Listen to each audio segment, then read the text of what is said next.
Thank you all for coming. If you have any questions, you can use your Zoom features to do the raise hand function. I hope you're familiar with that. Happy for you all to come. Sorry, we had a little bit of a delay. And I see a bunch of familiar faces. Welcome back. And just give you a little spiel about the organization, even though you probably already all know. Give me a moment. I am going to share my screen. All right. Hopefully you can see that okay. All right, we are the Chicago Archaeological Society. We are a chapter of the Illinois for the Association of the Advancement of Archaeology, the IAAA. There are many chapters like ours throughout the state of Illinois. Our chapter is actually a little older than the mothership, the IAAA. It would seem from local lore that we started about 100 years ago, when archaeology was something of still a new science, and people were very excited about things like the King Tut and all that was going on in Egypt. Our mission has been to better understand the existence of mankind. Once we joined the IAAA in the late 1960s, early 1970s, our mission was also included with theirs, which is a better understanding of Midwest archaeology, especially that of Illinois. Now, we can't do this without your help, so your membership means a lot to us. Thank you for those that have joined or renewed, and we encourage anybody that can, please do join us. You can find out more about our organization at chicagoarchaeologicalsociety.com, and right there you can actually just click on join and donate, because again, we survive on your donations. We can't do this without your support. So this is the last meeting of this part of the year. We don't come back until the fall, but keep an eye out for announcements such as gatherings, summer safaris, and board meetings. And we appreciate all your support, and especially of support like our speaker today, Ann Wilson-Dooley. So she has been involved in Midwest archaeology for 55 years. She has been a core member of our group, the Chicago Archaeological Society, for many years, and also, too, I believe, one of the earliest members of the Illinois Association for the Advancement of Archaeology, which she is also part of and an active member of. She is from, going through, has a MA from the University of Illinois, 1976, and I will bring over to her to the podium here in just a moment. Let me get up the presentation. Let's see here. It says publisher. Well, the slides are showing, so I should be okay. Okay, it's okay to show like that? Oh, I mean, well, I need to see the slide. Well, I can just see the slides as they come up. Okay. Oh, I forgot to take things out of the side of it. Okay, let me see if I can make it a little bit bigger.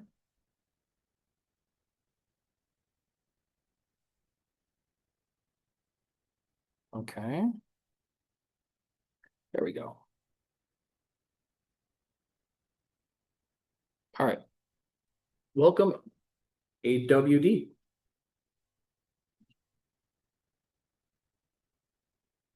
Hello.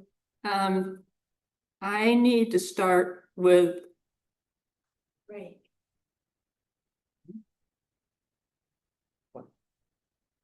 What? The screen, we're not seeing Ann's face. Oh, I'm here. I know, I'm looking at this. There you go. That's better. There, that's good. Okay. Okay. Let's see if we can move that over a little bit. Okay. There.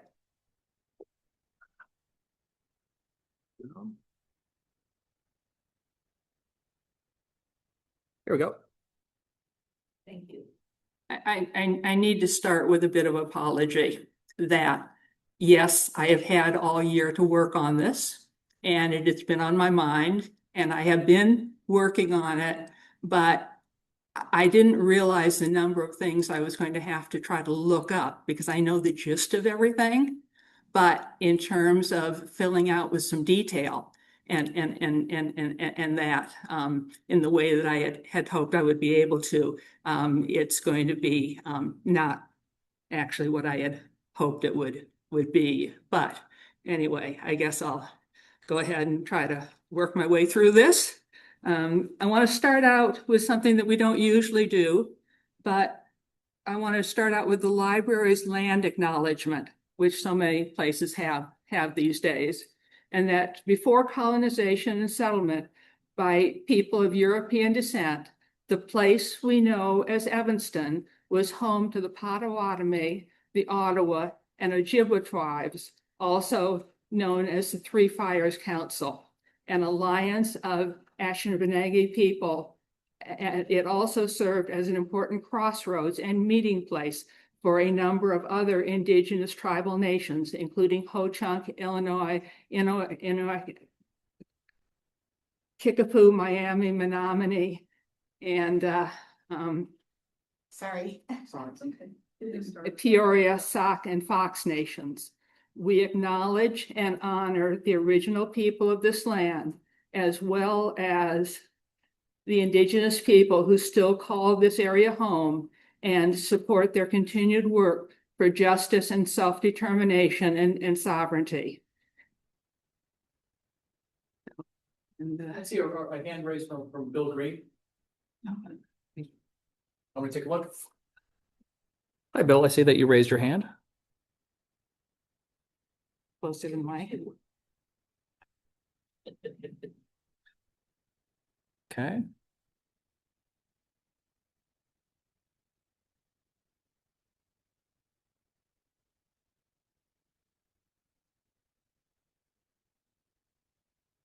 Okay. Your slides are not showing up, Ann. I don't know. Okay. All right. Let's see if we can do something about that. All I know is that they're on. Well, we can see them here.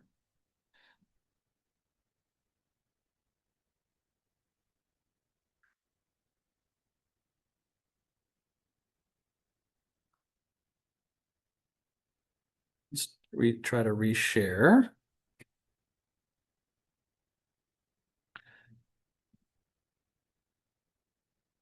Okay, let's see if that's any better.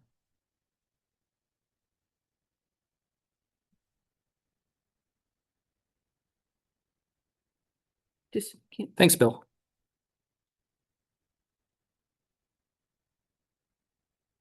So I've got a general outline on this in the beginnings, Europe 1966, Introduction to Developments in Archaeology. That section is not as well developed as I had hoped it would be. Fieldwork and other 1969 to 1979, other developments, later years, and a return to direct involvement. So, come on. So it started with a trip called Introduction to Western Civilization, 12 weeks. And in the summer of 1966, between my junior and senior year in high school. The origin of it is that when my mother was in high school and her family, they all, aunt and uncle and family lived around each other in Maine, that in 1937, her aunt was planning a trip to England because she had been the caretaker for her parents, and they had both passed away in the year and 2 years before. So she was freed up a little bit. The family was from England, and they had done a lot of traveling back and forth from England and the continent. Over all of their years, because they had come from Canada in 1870, and then many trips back and forth, in part because my great-grandfather was with the Grand Trunk Railroad, which was Canadian, but also had England connections.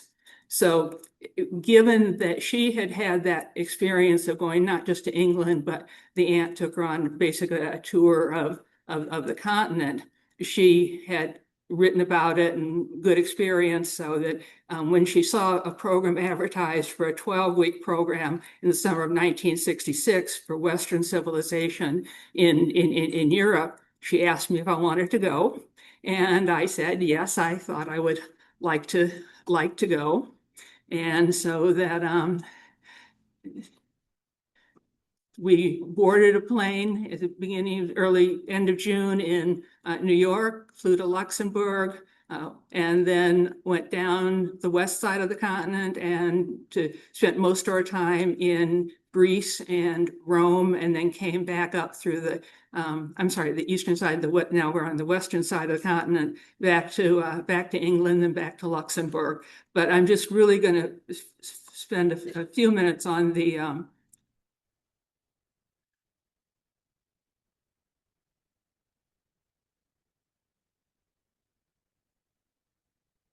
on the Greece, because that portion of it was really where I enjoyed everything, and got just fell in love with Greece, and by the end of that knew that archaeology was what I wanted to do. My plan originally had been to thinking I would go into Near Eastern and Greek and Mediterranean archaeology. But then a couple of things happened that changed my mind. But so a couple items from here.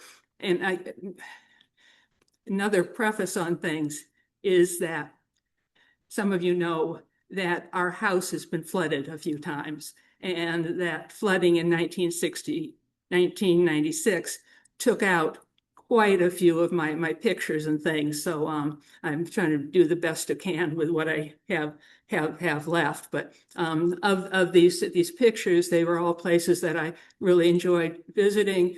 The Parthenon was the one that has a real sort of story to it, in that a group of us, there were, I think, 12 of us on the tour, group of us walked up to the Parthenon, and supposedly there were about 150 to 200 steps getting up there. And it sort of depends, I guess, on which route you take up.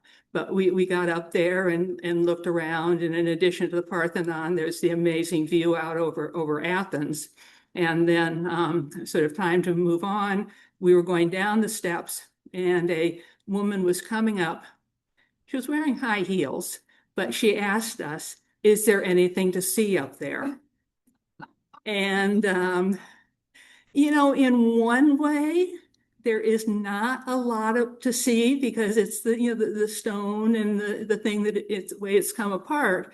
But on the other hand, with knowing a little bit about it, and just that you're standing on the Acropolis in the Parthenon, is just for me anyway, was just, and a lot of us on the trip, that was just a wow. So that was a sort of one of the stories along the way. The other picture down here in the lower right-hand corner is Messenia, and one Byzantine there and the ruins, but also there was just a real nice sense between the ruins and the pink flowers that were there, and then looking out over the countryside. So that's another one of the places that took my heart. In Delphi, we had a really good tour guide who talked to us about the oracles. And really, prior to the trip, I had not had really any European or Western civilization. So in that way, everything was new to me, and I really didn't have a huge amount of background for things.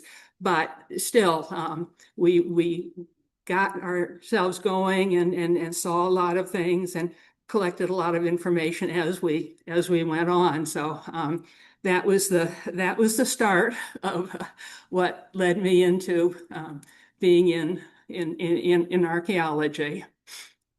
Another item is sort of, we all have that experience of thinking we'd wished our talk to our elders about various things, and that, you know, now they're gone and we can't ask. But in going through things at I knew they'd traveled a lot, but in going through things at my grandmother's house, there was a photo album and information that she had that 1910, the family had taken a trip out to the Southwest, and they bought quite a few Navajo rugs.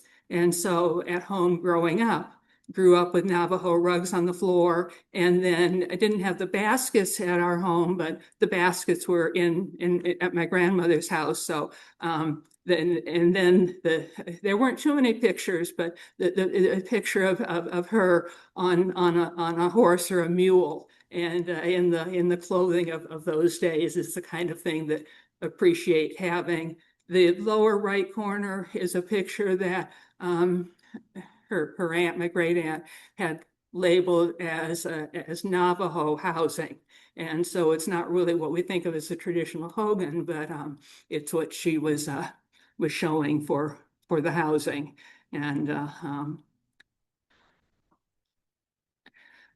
the next item, and really begin to get more into the archaeology, is that I went to Beloit College, and in part because they had a good archaeology program, and given that's what I had chosen that I wanted to work on.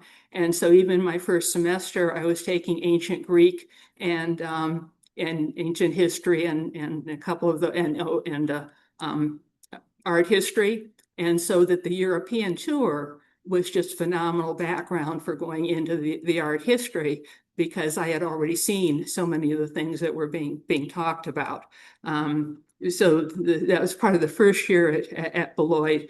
The Beloit has a trimester program. So the first summer, it wasn't a matter of being able to go to the field at all, because we're still in school and doing items. But then the summer of 1969, there was time to be able to go on a field school. For quite a few years, Beloit had been taking a field school up to northern Wisconsin, and many of the students in the class just ahead of me and a year or so behind that just had such great experiences with their going to northern Wisconsin, and they were pretty much in a cluster by themselves because there wasn't a town nearby and that. But anyway, there were really good reports on the Beloit Field School, and Dr. Robert Salzer, who was also my advisor. So the summer of 1969, I was set up to go ahead and go into the archaeology, go on the archaeology field school to Cahokia. And basically there we learned the excavation, we learned the mapping, we learned how to do straight walls and flat bottoms, and just really sort of everything involved with archaeology. Our specific task, we were there as part of some groups from the University of Wisconsin-Milwaukee, but part of our task was there was a field to the west of Monk's Mound, and there was reason to think that there might be a stockade going through there. And so that there have been quite a bit of other archaeology being done around the area, and particularly on either side of this track. But our task was to go ahead and do a walking pedestrian survey of that track. So it was gridded off. We were all lined up in a line, and as someone said, go ahead and start. And so we'd march into the square that was ahead of us, and we work on that and collect whatever we could from the surface collection for 5 minutes. And then it would be time to go ahead and move on to the next square, and move on to the next square, and move on to the next square. I had a report, but I wasn't finding it. I do not know how many squares there were in that field, but I know that there were a lot.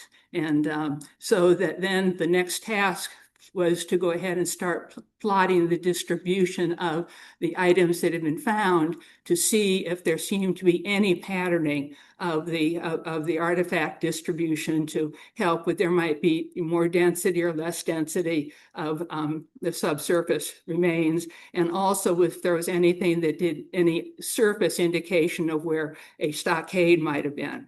And so that it looked like there might have been a little bit of correlation with where some of the arrow points and things were, but it wasn't particularly definitive. And then we went into the excavations and didn't find the stockade exactly as they had hoped we would find it, but certainly there was some kind of fencing there. And so that for the 12 weeks of that summer, we were working on the excavations and adding to what was known about Cahokia. And then also there was a barn on the property. And so that was our lab. And one of the standout items from the lab work was that, you've got a piece of chert or a lot of pieces of chert, and okay, this one has the form of like a real tool, and you recognize it. And then a lot of it's just other debutage and things. But we did a lot of sorting of that other debutage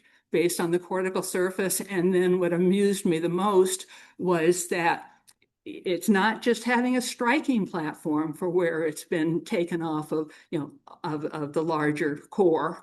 There are different forms to that striking platform. So there's lenticular and there's wavy, and I'm not quite remembering what the other one is. I do know. So that was sort of an amusing, interesting part that so much even of the little stuff can provide evidence for what is going on. For the center picture here, so sort of, I actually don't really know. In about the center of it is where Monk's Mound is, and the big mound at Cahokia. A little bit, then there's a field, and then there's what's called track 15B, and then there is a mound with a farmhouse on top of it, and that's where we stayed. And it was that field over there that we were doing the surface collection on. And then a little bit further to the side is what was track 15A. And while not particularly significant to our work, they were extremely significant to the development of ceramic chronologies and things for Cahokia, because what was happening during this time period was that there was a monumental increase in contract and federal funds through highway construction and other kinds of projects to be able to go in and do the different levels of archaeological survey. And initially starting out with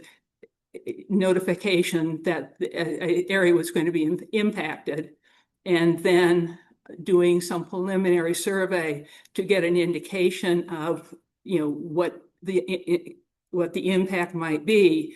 And then depending on that, whether you go into, phase 1 is survey, phase 2 is testing. And then given that it looks like there's substantial things to be involved with, going into phase 3 and going into often full-scale excavations. So with getting to be many more of those at Cahokia, it was really opening up in terms of what we'd be able to learn about the different chronologies and the use and the housing patterns at the site.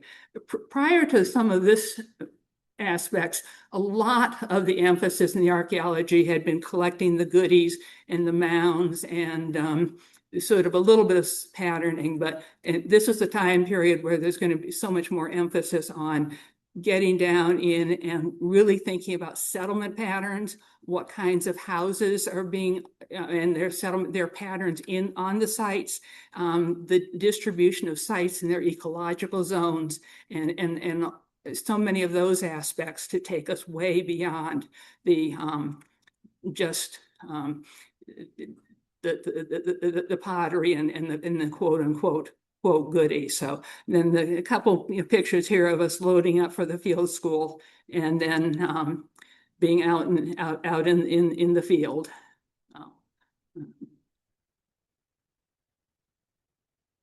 I don't really feel like I've got any really good stories from that, except for it was quite an experience for all of us, and particularly when it rained, it was another story on things. And a few people were living in the farmhouse at the top of what was the Merrill Mound, which had been part of the Merrill Farm, but the rest of us were in tents below the farmhouse mound, and between the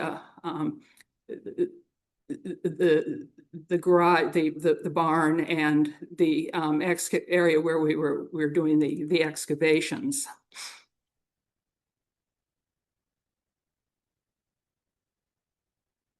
The next steps along the way were the fall of 1969.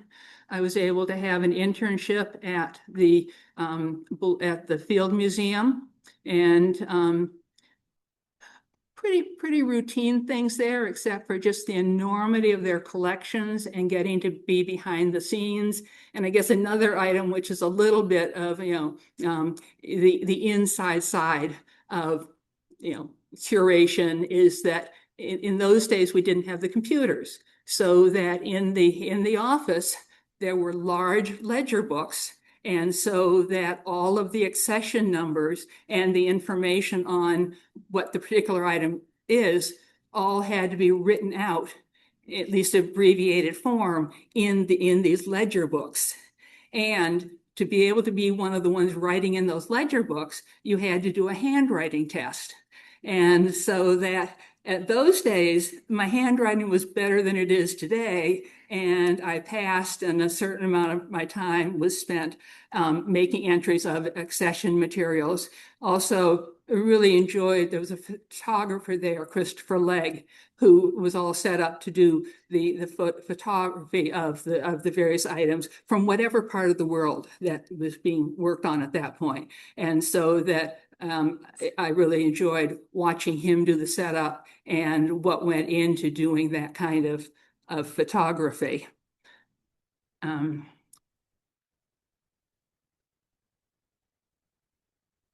Seems like there was another little item for the Field Museum, but and I guess anyway, it was a good. Oh, the other story is that one of the things that I worked with for a while was a Glenn Cole, who was a African archaeologist.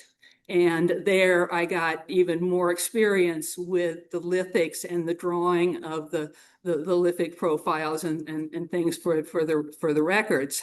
And one day when we were doing some filing and things, he knelt down on his knee and he asked, "Are you a woman of money?" With the idea of thinking in terms of ways to finance and I had to admit that one, being at that level of college, and two, no, I was not a woman of money, but it was still an interesting interaction with one of the curators there. Summer of 1970 was back to Monk's Mount, back to Cahokia, and this is a picture of the top of Mound 72, which is one that the University of Wisconsin-Milwaukee had been working on. It's actually for here and a couple of the other places in the talk. It was a burial mound, and it was extensively excavated. But this was 1970, before NAGPRA and so many of the other aspects we worked out with the tribal nations. And so that at this point, out of respect for those considerations, it's certainly in the literature out there, but I'm really not going to comment and talk further on it, except for it was a informative moment to be able to work in that kind of a location. And it was fairly low mound, not particularly outstanding all compared to the size of so many of the other mounds at Cahokia, but it certainly had very notable remains in it. The other thing that was in Mound 72 is there was a post pit, and it seems that the post in the pit that was on there that would have had a post in it aligned with the way the alignments were worked out at Cahokia. And these couple years is when farther down towards East St. Louis, Warren Wittry was excavating a field area, and they began to find these large surface appearances of like bathtubs.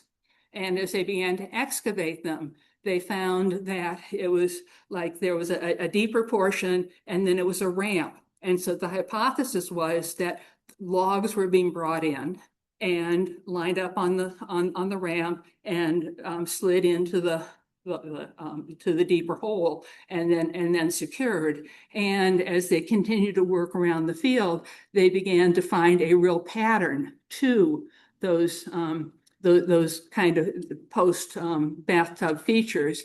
And it panned out that that was the first recognition of a wood henge at Cahokia Mounds, which was another one of the things that was really coming out in those early days when able to do so much more extensive excavation of larger tracts of land. Since then, there have been some more of these wood henge features found, and there are individuals who've done a lot of work on the celestial alignment of these wood henges and the mounds, so that to this day, on the summer solstice, there is a gathering at Woodhenge at Cahokia, and watching the sun coming up, and as it aligns over the center post and at Cahokia. That was another thing that was, now we're sort of used to it, but in those days, it was one of the things that was really beginning to come out. And another feature of Cahokia at that point is that it was a state park. And today it is a National Historic Register site. So that I didn't end up putting them in here, but I requested a couple pictures from somebody who does a lot of photography at Cahokia, because he'd posted them on Facebook, and of the days when in the area out towards the Monk's Mound area, there was a slide and a playground area. And then there was another picture of not, someplace out in that area, there was a baseball diamond, so that there was just a lot of general family recreational activity going on. The other item is that there was a small museum there, just sort of at the base of Monk's Mound. And then at those days, people were coming in and actually camping right there on this side of Monk's Mound. And to the extent that many of them had their small TVs and things with them. And I found that quite amusing. And these days, there is no camping on the site at all. And that's been taken care of for quite a few years.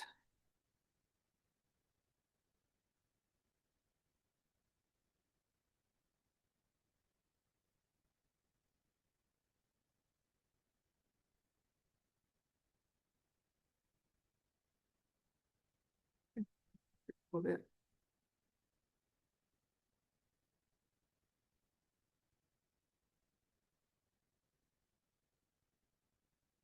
My next field season was at 1971. And this was again a year that there were a lot of different excavations going on. So today, if you go to Cahokia, there going up the front of the mound, there are the steps in there. And those were, there'd been like a lobe there. And so one of the excavation questions is, was it slumpage? Was it something more of mound being built, or what it was? But as they were doing the excavation, they found definitive steps going up from the base of Monk's Mound to the first terrace. And then later excavations were finding more steps going from the first terrace to the second terrace and on. So when you're at Cahokia these days, the steps aren't just there for convenience. They are there because excavation showed that that was part of the Native American configuration at Cahokia. And so this map here is showing on the lower edge of it is Highway Collinsville Road, which runs from Collinsville, Illinois to East St. Louis and Route 40. And so that protrusion at the above the road is where the stairs and the ramp was found.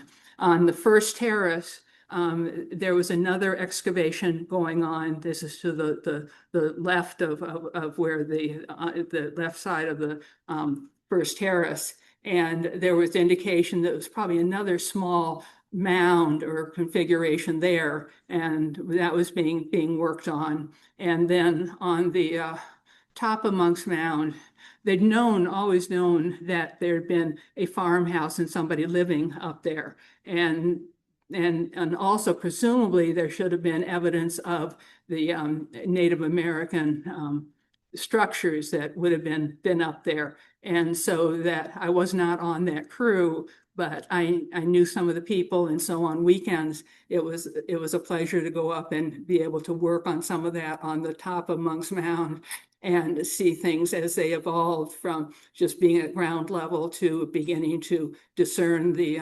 configuration of the structure that was up there. The other thing that we knew of was probably up there was the burial of Amos Hill, who was the farmer and the farmhouse person, so that there was a very conscious decision to stay away from where it was believed that his burial location was. So I was involved on the project that was on the east side of Monk's Mound it was the East Lobes Project. And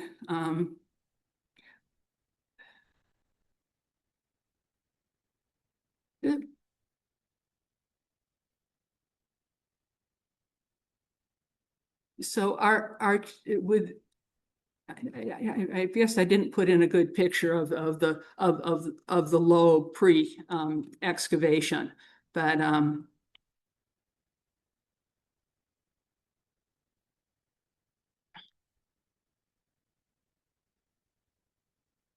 center, so the right hand side. what? I'll bring it down. Okay, okay. Something was happening in at intervening years between 1969 is when there was the first meetings and putting together the IAAA. And so although I wasn't involved at that particular moment, it was one of the things we knew that was going on, and with the IAAA having a particular emphasis on bringing together the professionals and the and the avocational archaeologists and just other people generally interested in archaeology and the archaeology of that well, really anywhere. And so that we're still active today, and I think at this point there are now 10 chapters of the IAAA around the state, and over the past couple months 2 more chapters have been added. Over the years, several chapters have come and gone as there's problems with leadership and people aging out or coming and going of interest, but it's really heartening to know that people have enough interest in areas to go ahead and form a couple chapters. So this year adds a chapter in Springfield, the Sangamon Valley Archaeological Chapter, and in the Lower Illinois River Valley. So the task for the for this East Lobe was to try to determine whether that was another staircase going up the side of the lobe, or whether it was part of development of another, development more on that side of the Monk's Mound, or whether it might have been some natural phenomenon that had led to it. And so that the excavation strategy was put in place. First few days were putting in the trenches and getting started on that. And I guess I'm giving things a little bit away with the way I've done this here, but two remarkable aspects of the summer of 1971 at the East Lobe is that we went for much of the summer with very routine excavations, except to the extent that the bottom elevation of Monk's Mound is about 130 feet above sea level. And we found that with going down in deep trenches, we were going another 4 meters down, and that there were several layers of just fill and not too much in terms of cultural material, but then getting down to the lower levels found very distinct archaeological strata. And so that there's so much in sort of the Monk's Mound area that we'll never know about the settlement aspects of Cahokia, because we're not going to be able to dig under Monk's Mound in very many places. But there are certainly other adjacent areas where they've been finding that there are these deep deposits, and then it's worked out on their time frame between the ceramics that are present and radiocarbon dates and other items. But the real item from this summer and for the Monk's Mound is that if you're familiar with Cahokia, and that there is the symbol of Cahokia of the Birdman, this is the summer that the Birdman was found. And it was starting to excavate, and we'd been doing lateral parallel trenches to Monk's Mound and going down and working out that stratigraphy and the cultural remains and the different levels. But then the process started of doing a trench up the mound, up the lobe, to find out more about what was going on in those aspects of it. And it ended up with there. I'm not remember what the date is right now, and actually I'm not looking at my script. But towards the through the end of July, Kenny Williams, our field supervisor, wrote, "Wow, what a day this has been," because it started out as fairly routine excavations, and then more work was being done on the trench that was starting to go up. And at one point, they were starting to work on the walls and do some work on it, and began to be appearance of a rock. And at first, it was sort of thought it was limestone and really not too sure what it might have been. But then they straightened the walls, and it was time to take some photographs. And then Kenny went over, and he hadn't really fully intended to take it full the way out, but it was loose enough that it came out. And so that he held this tablet, not very large. Matter of fact, I should have brought one of my recreations of it along. Not very large, but the very distinct Birdman on it, and then the backside of it was crosshatched. And there's certainly been other things that have these similarities to them, but this, with the context and the Birdman on it and the hatching, it just sort of was a standout at that point, and one of those things that made the day. A few days later, we ate lunch at a place called Grandpa's, which was just down the road from the mounds, and an art teacher from Belleville who did a lot of the mapping, his wife had made a cake for us that had the Birdman on it. So the lower right-hand picture is us at a table at Grandpa's with the Birdman cape.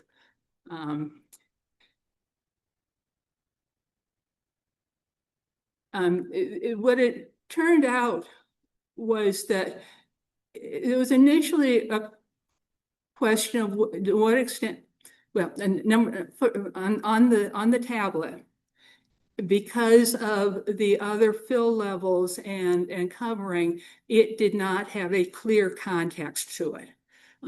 So we know its location, but it was not in absolute direct association with anything else that we were coming up with on the excavations. Then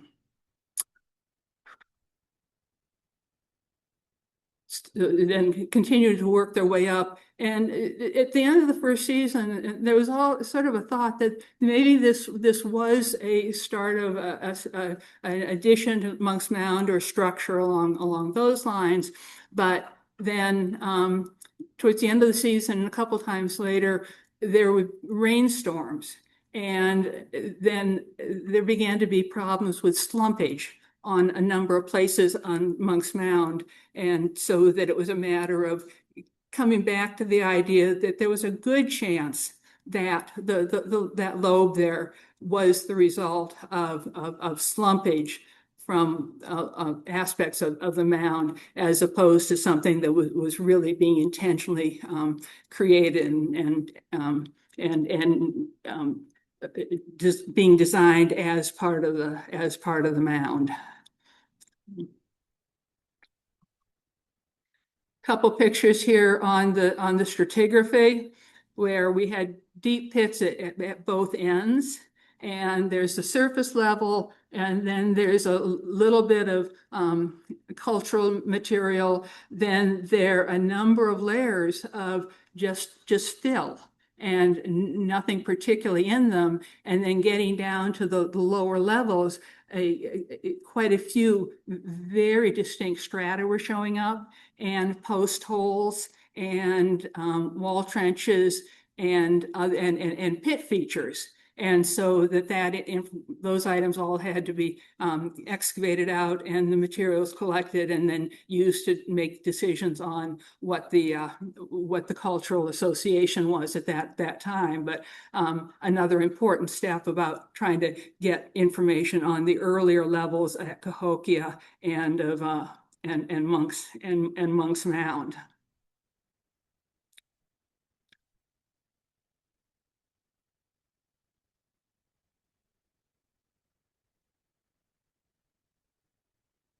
This is one I think I didn't really get developed very well.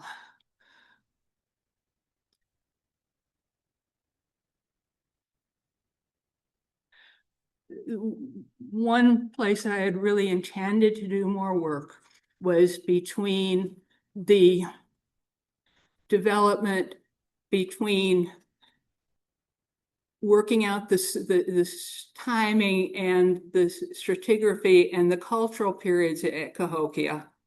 And then as they came in with the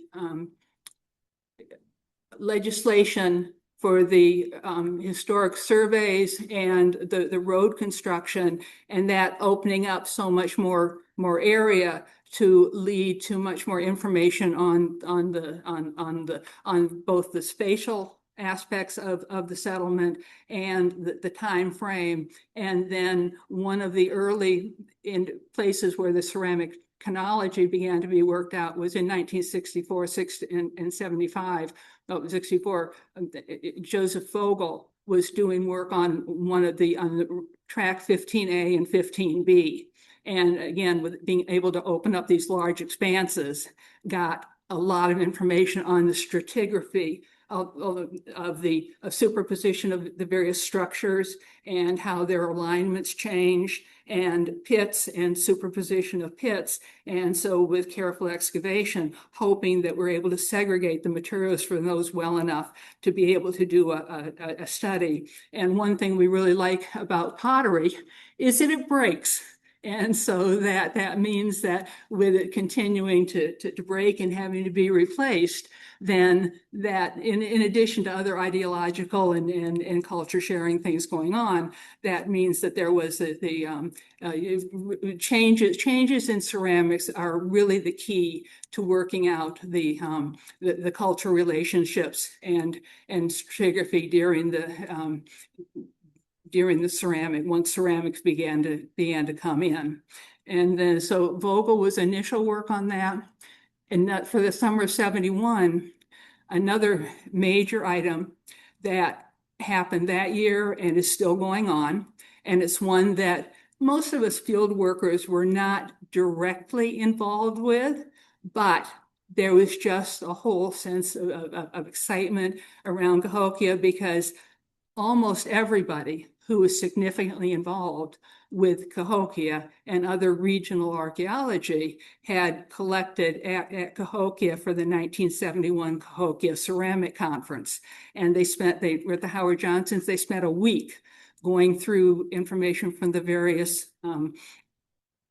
various excavations and the style changes and the aerial distribution of them.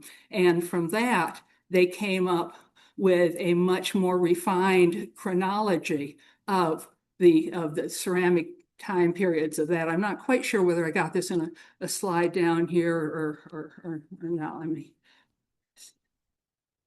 That's not what I want. Okay, so this is you can't really see that well enough. Let's see if I can do that a little bit larger. Oh, okay, maybe that's too large, but anyway, we'll go with it. For a long time, it was a matter that the ceramic chronology for Cahokia, and that too far down, was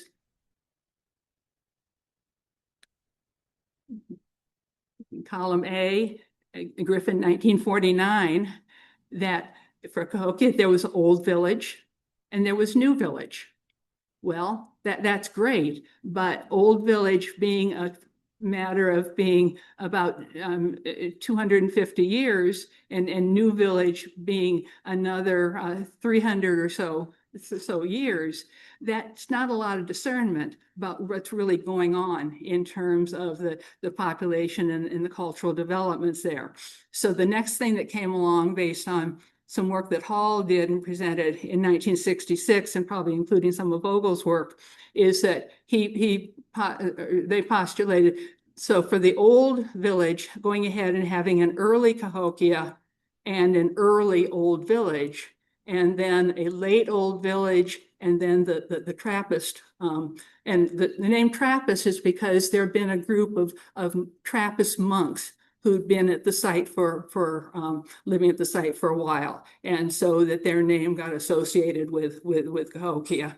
Then the next work was a woman, Patricia O'Brien, who took one of these tracks, Powell track, and it had a lot of stratigraphy, and she did an superposition of houses and all, and so she did a lot of work on trying to work out that sequence of time period and movements and association with the what was going on. And so she used the area of period one or period a little bit different here. But anyway, period one, then we've got period 5, period 2, period 3, 4, and 6. And there was quite a bit of dispute on how she had done that. So certain portions of her work held up very well, but certain portions really weren't particularly jiving with what seemed to be developing in other areas. And then comes along the work that is published after the Cahokia Conference, which broke down another breakdown in the development of the cultural history of Cahokia. And so they still, and some of these names still hold today, with the early late woodland, maybe a little bit of transitional to Mississippian being the Patrick phase. And then the next phase up was initially unnamed because they weren't quite sure what was going on at that point. Now been named, added with Lloyd. The Fairmont level has been now divided into 3 different horizons and on up. And this is based on very detailed work with the ceramics and the superposition. And because the different kinds of ceramics One, have different kinds of technologies associated with them, whether they are grit tempered with having like sand and other rock particles in them, whether they are grog tempered, and that's where crushed pottery has been used and added to the clay to help with the firing, then on up to a limestone phase, and then on into the shell tempered pottery. So those are changes in the ceramic technology that are going on. There are changes in the vessel forms. There are changes in what they think are the associations of these pottery types with different areas. So this was just a huge step forward for Cahokia in terms of and as I said, it's pretty much still in use today, and in terms of working out the time periods and the development of Cahokia. So that was another major item from that time period.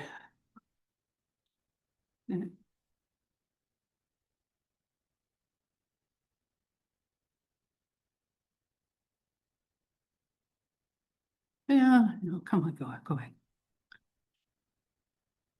The next thing that I was very directly involved with is that with the historic preservation and the working to assess what the archaeological resources are in Illinois, they went ahead and put together a program of river surveys. And so that the state of Illinois was divided up based on sort of people who've been working in the different areas to do surveys of the river basins and get good coverage of Illinois. So when this work started, about 5,000 site records were in the files of the, at that point, the Illinois Archaeological Survey, which handled most of the contract connections and the recording and storage of the archaeological materials.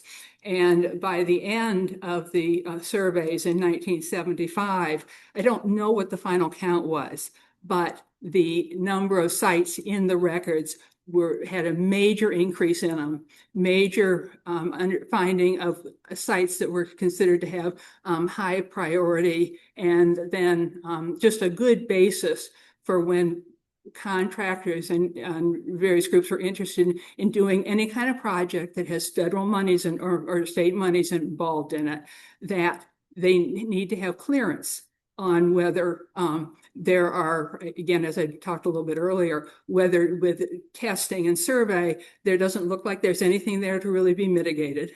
Whether there's enough there to sort of, let's take a second look and do some small testing. And if that turns out to be significant, then move on to higher levels of excavation. And if not, then put it in the site records, but not as tagged. And so that the first year, and I was not involved in the first year because I was at Cahokia, but the first year there were 13 projects, and the next year there were 17 projects.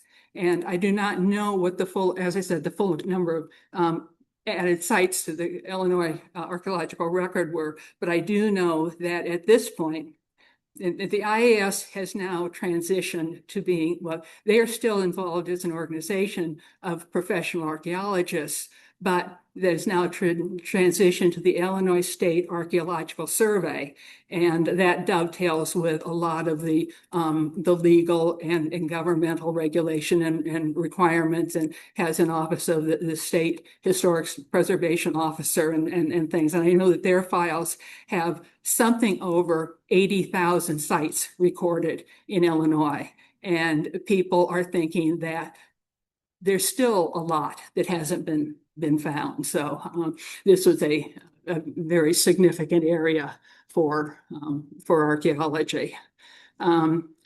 So that I was involved in the 1972 and 73. I was working in the Shoal Creek Basin, which is, I guess I don't have a map that really, well, I do in a minute. It shows that. And I worked in that area for the summer of 1972 and 1973. And I think I found in that area, I think between what the group of the two of us working in Shoal Creek in these in project number 4, I think we added another 1,000 or 1,500 or more sites to the archaeological record, and several of them were deemed high priority for attention.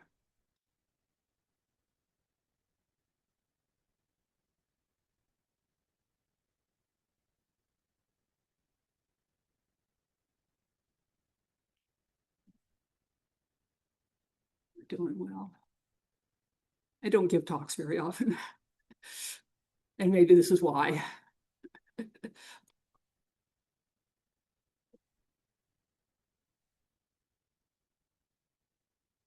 Come on. Yeah. This gets into another phase of what has been developing in these years as the legislation has increased for there to be documentation of archaeological resources and mitigation of the resources. So another one of the pieces of legislation was that when reservoirs were going to be put in, then there had to be archaeological work prior to the reservoirs. And so that in this area, Carlisle Reservoir was started planning in the 1960, and then extensive excavations went on for quite a while. And that was just east of the area where I had been doing the survey, because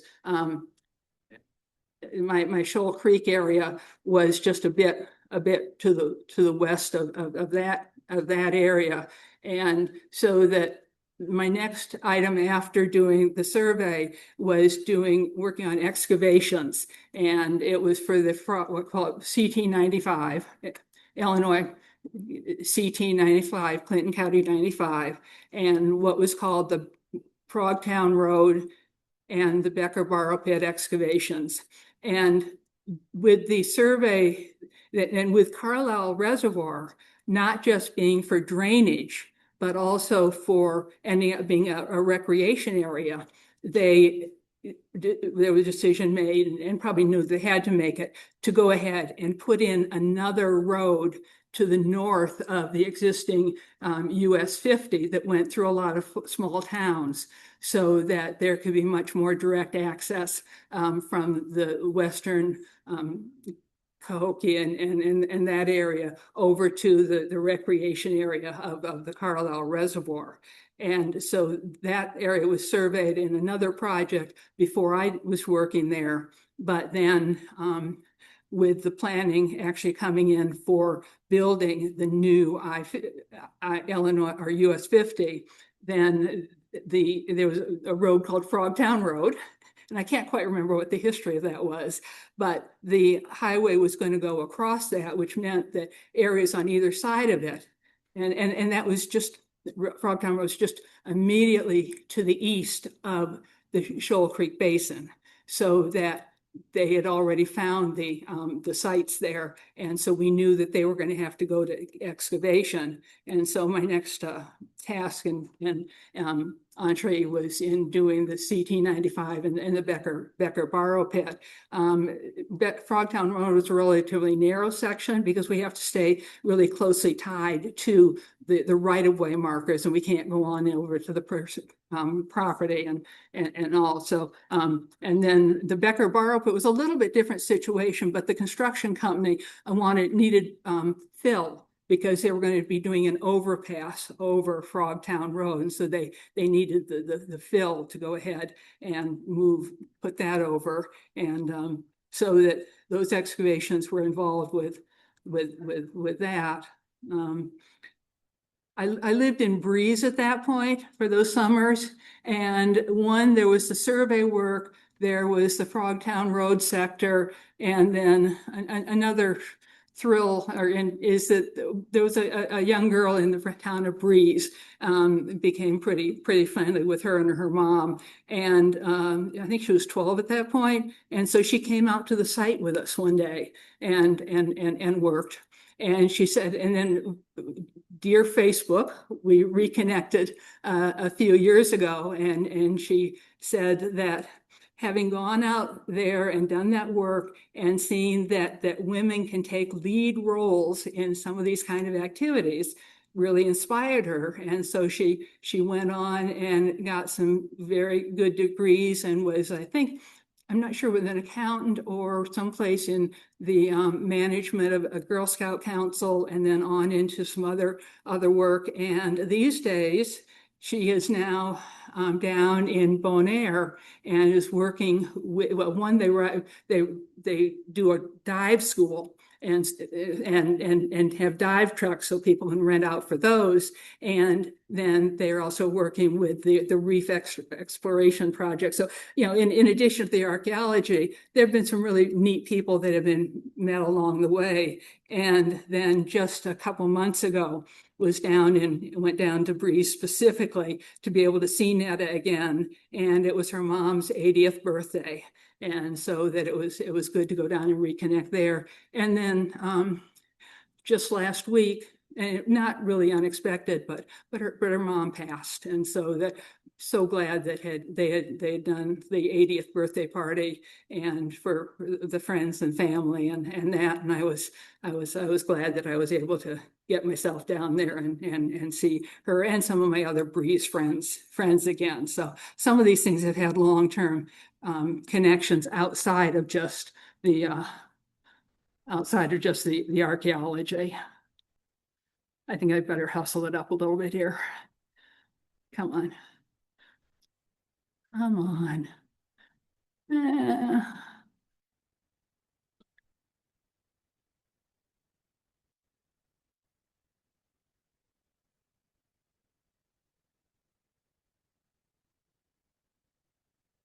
Okay, the next thing that I was fairly directly involved with is that much of my attention for the Frogtown Road sector and the survey had been on the late woodland period. And that was Cahokia and the Mississippian draws so much attention. And for a period earlier than that, when there was the Hopewell and Adena aspects of the archaeological cultures that spread all across the Midwest, had mounds and had huge trade networks. And so that galena and obsidian and copper and those kind of things were being moved all over trade networks in the Midwest. And quite a bit of work on that was done up in the Illinois River Valley and through the Cahokia, the Campsville. But then for the 1995-75 Midwest Archaeological Conference, I developed and hosted a informal session on the late woodland because it really hadn't been too well worked out, and there was more information coming out on it. It was just seemed like, in addition to the big Cahokia chronology, it was time to go ahead and begin doing more work on in the late woodland period. And actually, it wasn't as dark a period as some people might have thought it'd been, because it had to be during that period that a lot of the maize and other kinds of agricultural things were actually coming in that led to Cahokia being able to be the large size settlement that it turned out to be. So anyway, we had the informal session. We expected just a few people, and it turned out that the room was packed. And so my next task was to go ahead and take and transcribe the recording. And then it took about a year or so, but able to get the recording out to other people who were working in it. And then at the same time period is when one of the groups in archaeology for quite a while has been the Midwest Archaeological Conference. And it was in these 1974-75 time period that there was need, they decided that there was need for another kind of regional journal, because so many,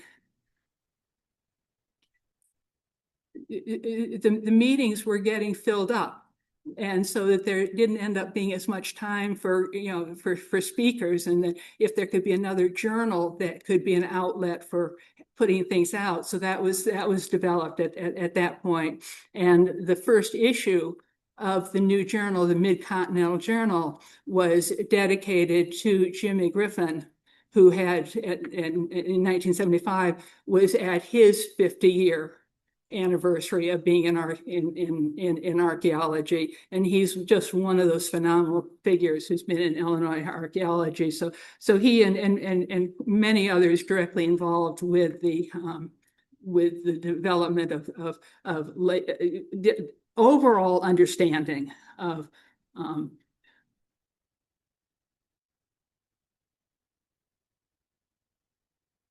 I think, given time, this is the last thing I'll really talk about. That in the summer, a little bit of a break because I was working on analyzing materials and all that. I took a bit of a, well, there were some aspects of being a student at University of Illinois that I was doing pretty well there, but I really sort of like to be on team projects, and there was an awful lot of it where we were sort of, on our own individually. And I also made the mistake, because I was working on dissertation material, of thinking that I had to do a lot more processing of the materials that had already been found, and then apply for grants and support to continue the work. Whereas in fact, I really should have just gotten the grant requests out, and then had that to be able to support myself as I continued to work on and support for myself and for the kind of analyses and things that would need to be done for the dissertation. But anyway, in family connections and other thing, I took a break and the summer before, I had visited an archaeological site in Maine. And then the next summer, I had inquired whether there was anything I could participate in. And it turned out that they were going to be doing excavations at the Goddard site on Naskeg Point Peninsula in Brooklyn, Maine, in Blue Hill Bay. And this is, as things have progressed with it, it was first 1970, I think. The attention was, no, it was earlier than that, 1950s. Attention was first drawn to the site by the owner of the property to a couple of amateur archaeologists in the area. And so that they came out and visited the site, and they were looking for shell middens. And actually, the Goddard site didn't seem to have a shell midden, but they only had to put like one test pit in the ground to find out that there really was a lot of cultural material there. And so that it ended up being major excavations and actually one of the major archaeological sites in Maine. Although at the point that we were working on it in 1971, we knew that it had significance, but there was a lot of analysis and things that hadn't been done in excavation to end up knowing just how significant the site was. But so it's on the coast of Maine, and sort of what better place for archaeology than being in a field and being able to look out over the ocean. But then, oh, I'm sorry. So by the time of 1970, this is the excavation map as of 2002. And this part of the story is that the amateur archaeologists who've been working there were the ones who had excavated this huge, massive area that doesn't have the squares marked out on it. And their archaeology improved over about the 22 years that they worked on the site, but particularly the early years had a lot to be desired in how they were handling their excavations. And they weren't paying much attention to pottery. They were paying more attention to lithics and those kind of materials.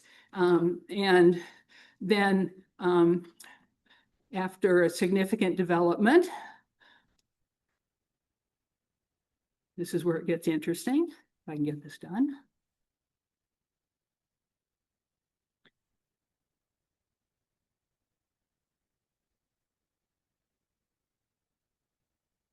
Come on.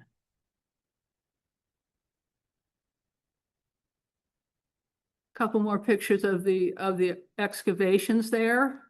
And this is another place that has been important, for working out the chronology of an area, although the cultural deposits were not particularly deep. So this is the chronology for, and then here's where it gets interesting.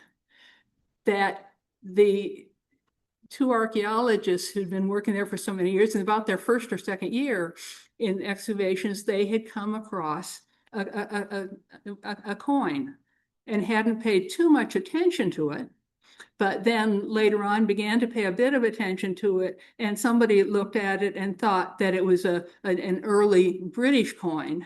Not a while after that, somebody saw a picture of it and thought, no, this needs to have more looking at. And it went through a couple of different people who specialize in the European and coinage.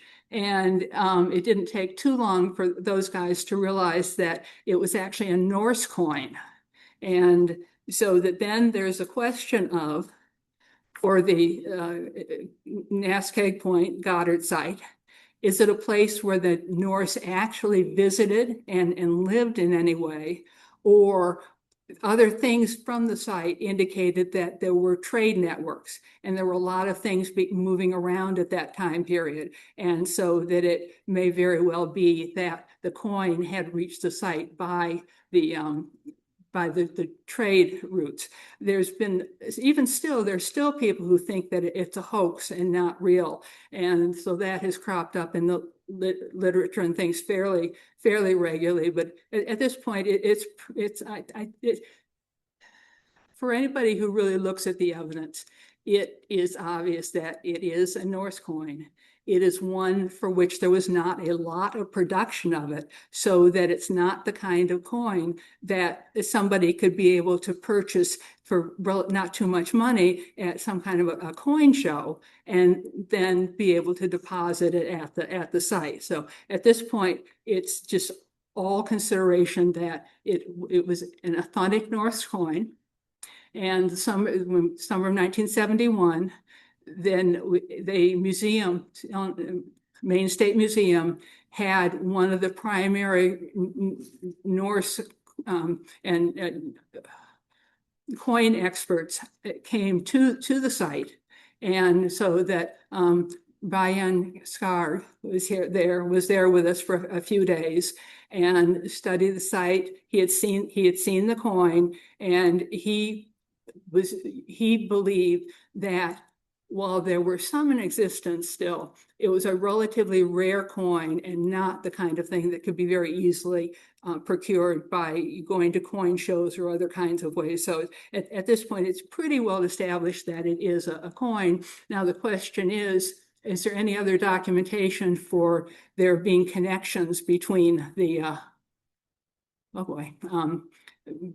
with the coin and other materials from the site to help. Now, in Lanzo Meadows in Newfoundland, it does have a known Viking settlement there.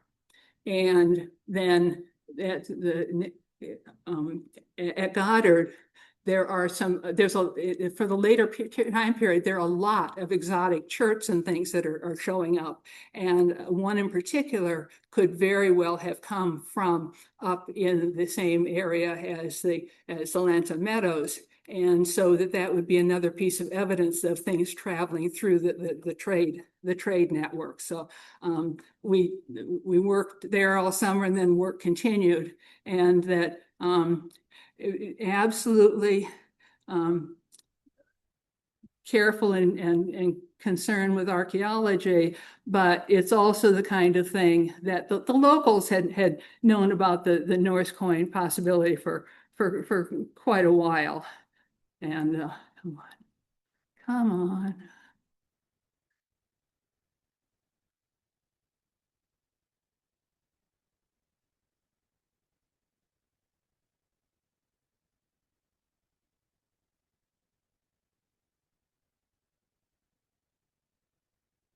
get frustrated when something works one time and doesn't work another time. Oh, well, okay. So the locals actually had a lot of fun with it being the Norse connection. And so then the summer parades, they had Norse. And then when dignitaries are there, if you're on the Maine coast, of course, you have to have a clam bake for them. And so that we, in addition to the archaeology, we had a little bit of fun with the locals and the archaeology and they're enjoying the Viking connections and the and the clam bake. And then it's also a place where not too far away is where E.B. White lived. And although we were in the middle of quite a work day, he did visit the site at one point, and it was interesting to actually see him in person. And one of the people who was working with us was with the New Yorker, and she actually had other connections with E.B. White. So it's kind of thing where there's archaeology, but also more kinds of connections with it. And I think given the time, I should probably wrap it up. Okay, yeah. So yeah, anyway, it took a while, but I came back to archaeology after when we moved to Aurora. I've been out of archaeology, but I then came back into things in the Aurora area because it was the Shingothi Center for Native American Cultures. And I was a docent there for 10 years. I was teaching at North Central College, and they had a Native American Studies Committee, and I am still on that committee. The Shingothi Center has now lost its major focus on the Native American, but it had been started by two individuals who had a collection of 6,000 items in their home that they had collected in the Southwest and through auctions. And they didn't have much room at home for them anymore, so they donated them to Aurora University. And so that was the start of the Shingothi Center for Native American Cultures, and excellent programs, excellent displays, and one room stayed the same for like a couple of years, but then we had another side room which every a couple of times or 3 times a year we changed the in there, and just excellent programs. So more connections with that. And then came the days of connecting with IAAA and Illinois Archaeological Survey. And one last item is right here in this room. My start of coming to CAS meetings is that on Facebook, one of my college colleagues who had been a professor in anthropology, archaeology, and was on the field school at Beloit, posted that she was going to be giving a talk on archaeology in Astaland at this thing called the Chicago Archaeological Society. And I decided, I want to see Lynn. And I think that's something I'm going to go check out. And I'm still here quite a few years later. And the other thing about that first day, again, this item tangential to archaeology, is Lynn had been up here giving her talk on Astaland, and then to the back of the room after that, and standing around with having some of the coffee and the treats. And I had joined Lynn and a number of individuals who were right there with them.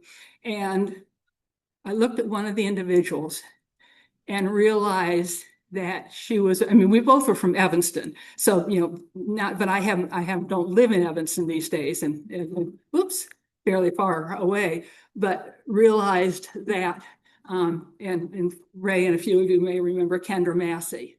And so that she and I had connected on a vacant lot in Evanston during grade school years, and then were buddies later on, and both in scouts together. So another tangential thing to archaeology is that when collection of people who are interested in it.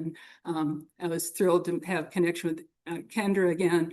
And then we posted it in the newsletter at the time it happened. It wasn't a couple of years later, she died very suddenly of a heart condition, just totally unexpected to all of us. And so she's one of the people that I just really, really miss. So with that, between the developments that were going on during these 50 years and being at Cahokia when the tablet was found, and then having a chance to work at the NASCAG Point site and the connections with the Norse and the Viking and other aspects of the New England archaeology and then actually world history. It's had a lot of good moments for me. So with that, I'm going to close. Thank you. Thank you. Thank you.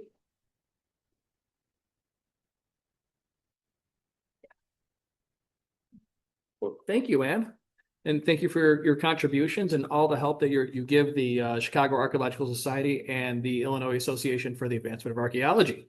And I want you to have a little ticket. I have a couple giveaways today. But first, I want to check and see if we have any questions from the audience. I have some questions.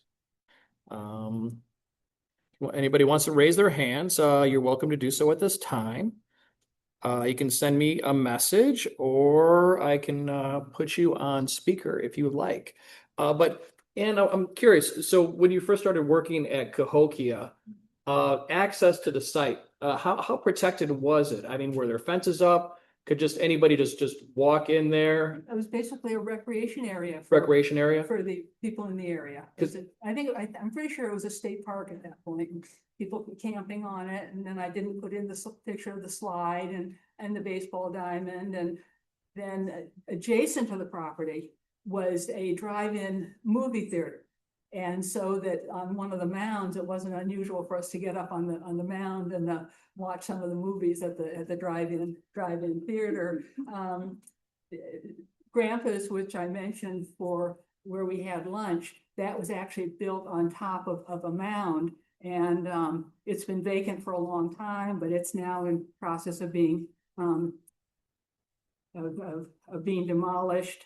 And there are two groups down there. One, there's the Cahokia site and its management. Then there is the Cahokia Archaeological Society of the IAAA. And then there's another group, which I think is the Heartland Conservation or whatever, actively raising money. And then the Powell Foundation, actively raising money to acquire more property around the Cahokia site and in adjoining areas that are going to have archaeological significance and just generally protecting. Mm-hmm. Oh, and if you get a little closer to the microphone over here, I see Jeannie has a question here. Cahokia is an impressive site to have been part of, especially in my opinion, in those early years. Did any of your kids want to follow in your footsteps? If not, I suspect a great grandchild will hopefully ask you during your lifetime and can view your photos together and have a conversation to give context. In the meantime, you've done a great job. We'll outreach for younger generation at the state fair, STEM events, etc. Thank you, Jeannie. At this point, actually, my kids have all gone military and have taken them. So my oldest daughter, and we really didn't haul them around archaeological sites a lot. There was one that I was going to talk about, but they don't really show any particular interest in that. But one's a doctor and was with the Navy and is now still a contract at Camp Lejeune, North Carolina. My son is a police officer, and my youngest daughter is married to a Coast Guard officer and moves every 2 or 3 years. So they have done different things with their lives. Although my youngest daughter, she did go to Beloit and she did museum studies. So that is at least somewhat connected to that. And the Beloit too. There's that is a Native American site. Yes. Also. Yeah.